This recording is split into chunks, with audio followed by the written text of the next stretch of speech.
15% of the working world is using AI, but almost nobody is using it in a way that will actually build a 2030 business. Most founders and consultants are treating AI like a polite version of Google. They're throwing $500 at $50,000 a month problems. And before we go any further, let me be really clear about this. Today is not a use AI more conversation.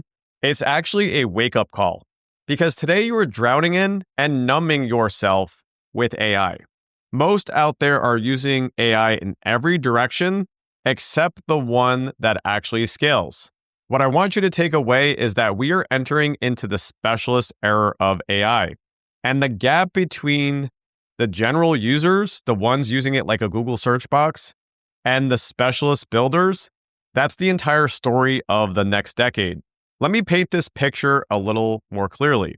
Most people use AI to get quick answers or fix tasks. Write a thing, summarize a thing, marketing ideas for a thing. But the founders who are pulling away, they're not asking AI to solve tasks. They're integrating AI into systems. They're not using a single assistant. They're creating an ecosystem trained on their business, their clients, their workflows, their patterns. Now, I would argue that episode 12, Are You a 2030 Company, is my most important conversation and episode to date, at least at the time of this recording. And talking about these specialized systems and these specialized GPTs is simply an explosion of or an evolution of the ideas in that episode. So highly recommend that you double back to it. Something that I mentioned in that conversation was the need to move away from learning to swing the hammer to designing the hammer. This is the next layer. 0.1% of founders aren't just designing hammers.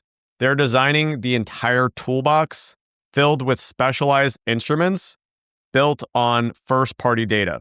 And I can tell you this firsthand because that is the same path that I followed this year. I've built 17 systems using this same framework and philosophy. And I went back and looked through some of my own data, and I can tell you that my offers GPT has generated 6 figures this year. That's something that I built myself based on my data, and it's something that I go back to regularly when I look at bringing a new offer to the market, which we should be doing regularly, especially in today's market. But here's the difference of what I'm doing and what I'm trying to help you do. We should not be using generalized, purposed assistance for everything. When I want to write an app script, I turn to Claude code, not ChatGPT. When I finish a sales call, I don't download the transcript and then push it into one of the generalized AI assistants. Instead, Fathom gives me specialized GPTs for processing the sales call transcripts right in its interface using 2 or 3 different well-known sales methodologies. It's also why I am a limited partner investor in Magic Post, which uses millions of posts to create standout LinkedIn content 10 times faster. None of that is prompt magic. It's specialization.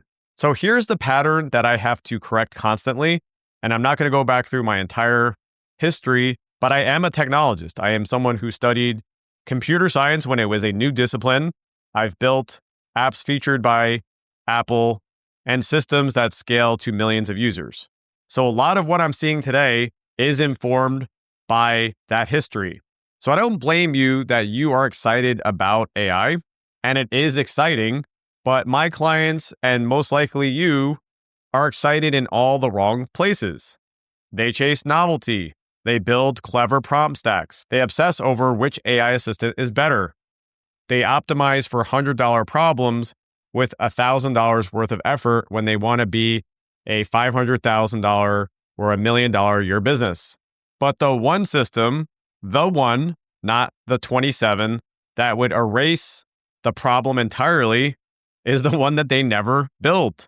I had a client show me a beautifully engineered AI setup recently. Gorgeous, right? Truly smart work.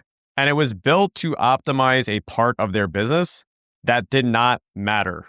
They had lovingly built a Ferrari engine to power a golf cart.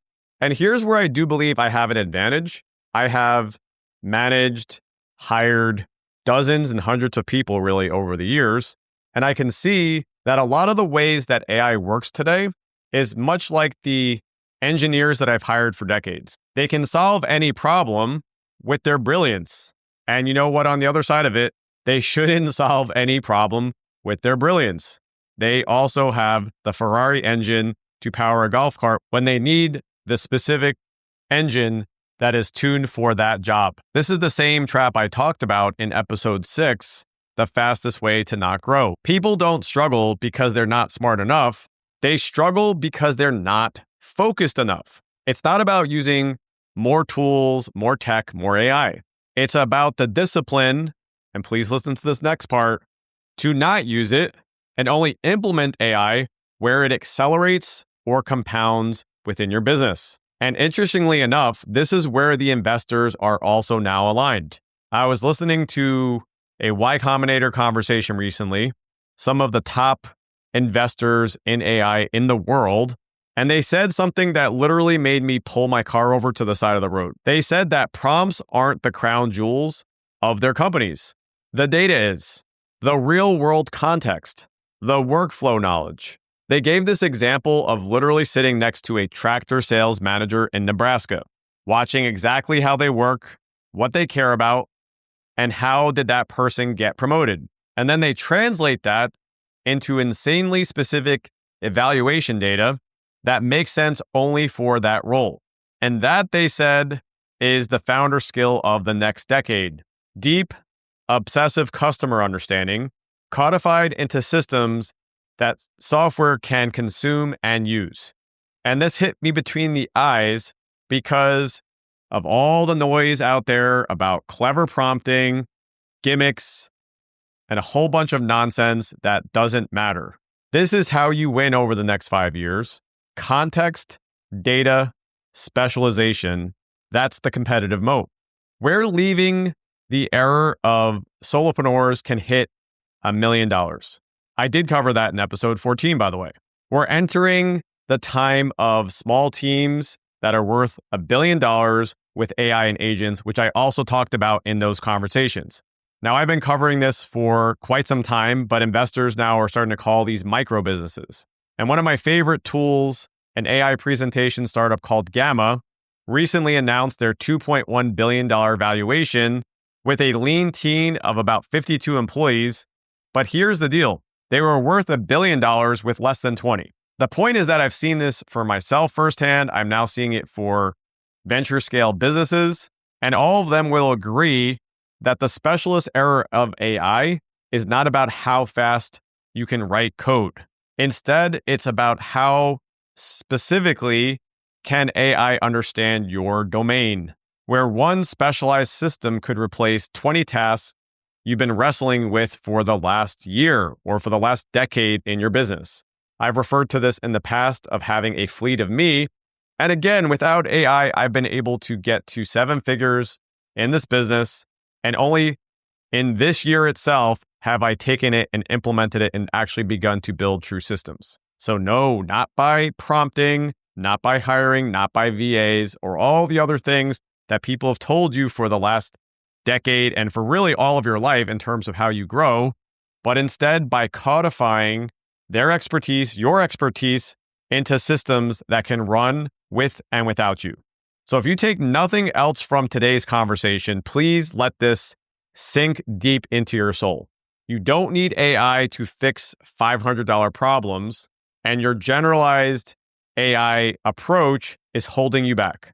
You need the discipline to stop throwing AI at everything, start focusing on specialized GPTs, start focusing more on data, start focusing on context.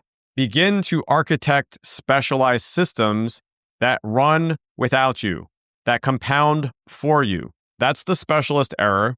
That's how you grow without hiring. And the question that I will ask you to sit with and to struggle with is simple. What's the one system in your business that if it ran without you would 10x everything? So that is going to be where we end it for today. I'm going to link up a number of the tools that I mentioned in this episode down in the show notes, but I always keep the show notes very tight for you.